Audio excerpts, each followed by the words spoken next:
This is the Art Marketing Minute with Eric Rhoads, author of the Amazon best-selling book, Make More Money Selling Your Art. In the Marketing Minute, we answer your questions to help your art career. Brought to you by artmarketing.com, the place to go to learn more about marketing. Now, here's your host, art magazine publisher, Eric Rhoads. Thank you, Jim Kipping, and thank you for joining us today. I am here. My goal is to eliminate the idea of the starving artist. So let's get right to today's questions. Here's a question from Kelly Johnson in Omaha, Nebraska, who asks, if you're the only one doing your marketing, what are some suggestions you have on doing market research to find out what really matters to your buyers? What do you think about sending surveys, for example? Well, that's a great question, Kelly. And the number one thing that most marketers miss is understanding that they need to listen to their customers. Your customers have all the answers that you need. Now, in selling art, it's a little bit more difficult than that because it's not real cut and dry, because it's an emotional response someone's having to a painting typically. So surveys can be great, but most of us aren't very good at surveys. Most of us are not trained at how to do them properly. And if you don't do them properly, you get biased answers. And if you get bad information, you get bad, you respond badly. You don't do things properly. I'm trained. I was trained in research years and years ago. I used to do a lot of research, and I'm still not very good at it, and I don't rely on it a lot. I do ask survey questions from time to time, and I do get some answers, but I'm looking for things that are, more like, what artist would you like us to do a video of, or what artist would you like us to bring into a convention, versus understanding the psychology of things a little bit more. Now, you're really looking for the things that people say that might help you in your marketing to get attention from others who are like them. Like, how do they talk about your work, or what it means to them, or why they wanted to own it, or maybe why they bought it or something, if somebody can articulate that. Some of those are difficult. Surveys are usually only valid with big samples too. So usually a very small number of people participate in a survey, like 1%, 2%. And so you got to have a big sample for it to have any meaning, right? So if you've got 1,000 people, and you probably don't, then you've got to have, 1% of 1,000 people, which is 100 people, or 10 people.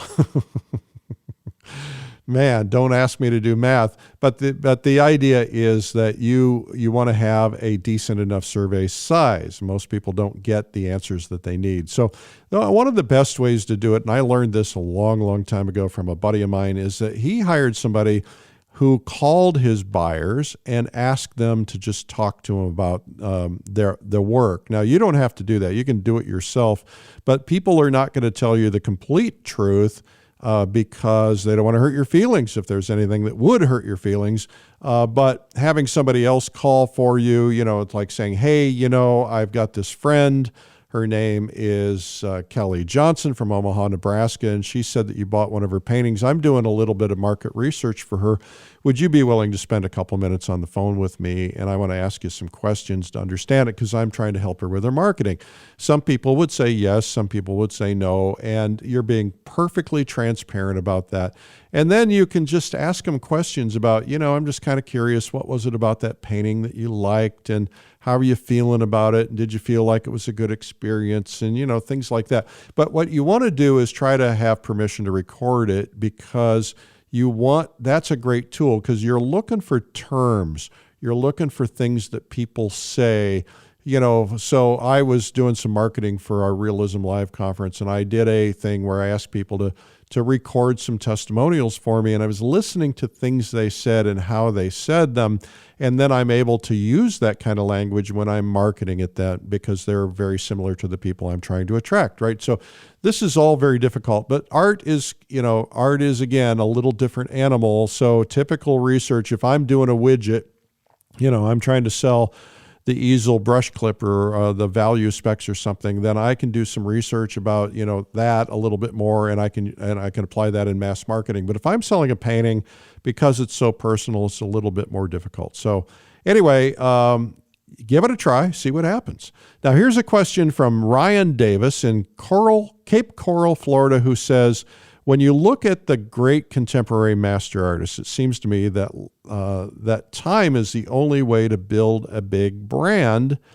what advice do you have for those of us who don't have that so many years of experience? Well, first off, years of experience are invaluable, of course, and big brands are built over time, of course, but it's not always just time. You see, I can tell you, I could probably name a lot of people I know who have got a lot of time but don't have a lot of success, and they're good artists. And so why is that? Well, it's because they're not combining time with repetition of message, and they're not doing the right things that are going to get them noticed and known. The one thing that the people who are contemporary masters, who are well known, understand is that these are that you have to do certain things on a regular basis. You got to be doing shows on a regular basis. Got to be doing books or articles. You got to get exposure. You got to do advertising. You got to do things that draw attention to you, and it's never just one thing. The tendency today is to make it about, well, I'll just do social media. Well, social media is the most misunderstood advertising medium around. It can be very effective. I use it, but I don't use it for all things because, first off, I would never do only social media because you don't want to have everything reliant on one particular thing, because if that one thing changes or there's laws passed or whatever, then it's no longer going to work for you. But also because there's a lot of different things that we as artists have to do. And so look for the things that are going to move the needle forward, and that's marketing in different ways. Remember also social media. On a typical Facebook account, for instance, I've got my max, which is 5,000 on my Facebook account. I know that every time I tweet something out or post something, as it is in Facebook's world, I know that only 2% of my audience is going to see it. Now, that means only 2% of that 5,000 are ever going to see what I post. Now, I have some tricks that I have learned about and employ that get me actually pushed out there to a higher percentage, but it's probably still only 6 to 8%, and that's because I work very hard at that. It's you're not necessarily going to accomplish your marketing with social media. The other thing with social media, and again, I'm not anti-social media. I use it a lot, but most of us as artists don't have. Most of our followers are not collectors. Most of them are fellow artists, and that's so you're kind of preaching to the choir, the people who may or may not be buying art from you, and so there's a lot of things that you've just got to do. So, Ryan, I think the answer to your question is it's not time; it's time plus repetition of advertising, of messages. I just had a situation where an artist who had been advertising with us decided to move all of the advertising dollars out and move the advertising dollars into social media because that artist didn't feel like that the results were there. But the artist got into several galleries as a result of the advertising. The artist got invited into several shows as a result of the advertising. And as a result, the artist is feeling, well, I haven't been able to track direct sales. Well, the direct sales may not be happening. And usually if something isn't happening, it's because you're doing something wrong. I can have two advertisers, and I can have them do the same amount of advertising, and one advertiser will get really brilliant results, another advertiser won't get results, and it's because of what they say in their ads, how they structure their ads, what the call to action is, what are the things they're trying to motivate people to do. Of course, it also has to do with the art. Is the art any good? And we all believe our art's good, but not everybody else believes that, and so we kind of have to fight that battle.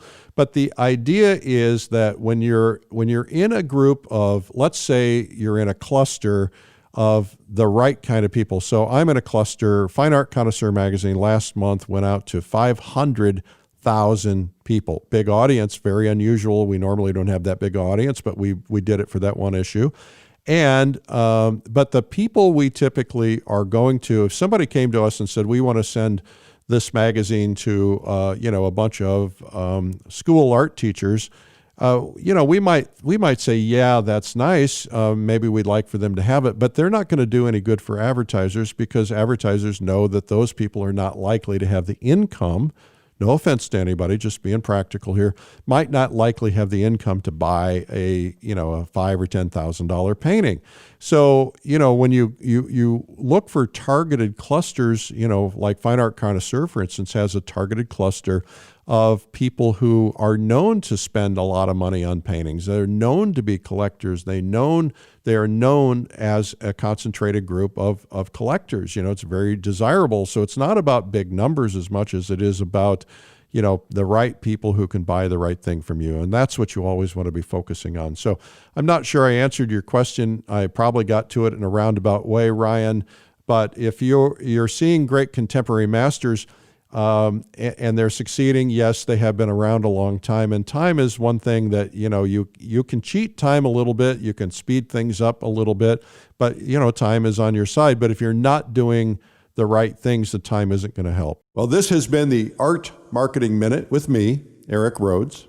My goal in life is to eliminate the idea of the starving artist and to help your dreams actually come true. So if you want to submit questions, simply email eric@artmarketing.com. And to learn more about marketing ideas, you can visit artmarketing.com. Thanks for listening.